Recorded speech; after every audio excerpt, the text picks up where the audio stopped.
आज म यहाँ टमाटरको अचारको एकदम सर्टकट रेसिपी लिएर आएको छु साथीहरू। तपाईँहरू पनि बनाउनु होला। यसमा धेरै इन्ग्रिडियन्ट पनि छैन अनि एकदमै छिटो नै पाक्छ, धेरै झन्झट पनि हुँदैन। टमाटर अहिले सस्तो भएर पनि हो अनि मेरो बुढालाई साह्रै मन पराउन सोचेको। अनि टमाटरको अचार या त चटनी कसलाई मन पर्दैन र होइन साथीहरू। यहाँ मैले टमाटरलाई राम्ररी घाममा सुकाएर त्यसपछि चप गरेर राखेको थिएँ। अनि कराईमा तेल तताएर अनि डाइरेक्ट टमाटर हालिदिएँ। त्यसमा केही पनि एड गरेको छैन। नुन सबै मसला पछि एड गर्छु। त्यसपछि मैले यसमा कागती हालेँ। एकछिन पकाइसकेपछि यसलाई मैले एउटा प्लेटमा निकालिदिएँ। प्लेटमा निकालिसकेपछि मैले यसलाई एकछिन सेलाउन छोडिदिएँ, किनकि यसलाई मजाले सेलाउनुपर्छ कि त्यसपछि यसलाई ग्राइन्ड बनाउने, पेस्ट बनाउने यसको।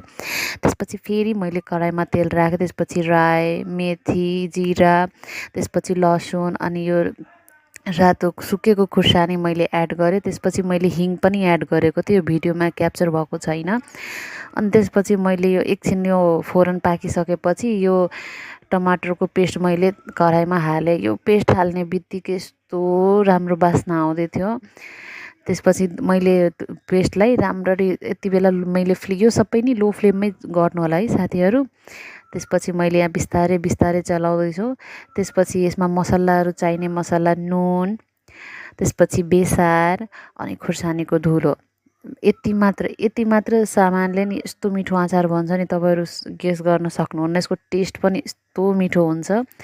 तर यसमा नि अलिकति पेसेन्स चाहियो है। बिस्तारै लो फ्लेममा पकाउनुपर्छ अनि यति बेला बिस्तारै पकाउने अनि छोपेर पकाउने। छोपेर पकाएपछि नि तपाईँको त्यो जे पनि बनाउनुहुन्छ नि त्यसको टेस्ट नि एकदम डिफ्रेन्ट हुन्छ है। अनि त्यसपछि यो जबसम्म यसको माथि माथि तेल आउँदैन नि तबसम्म यो अचार पाकेको छैन है। यति कुरा याद राख्नु होला। अहिले यहाँ हेर्नु, यसमा माथि माथि तेल आइसकेको छ।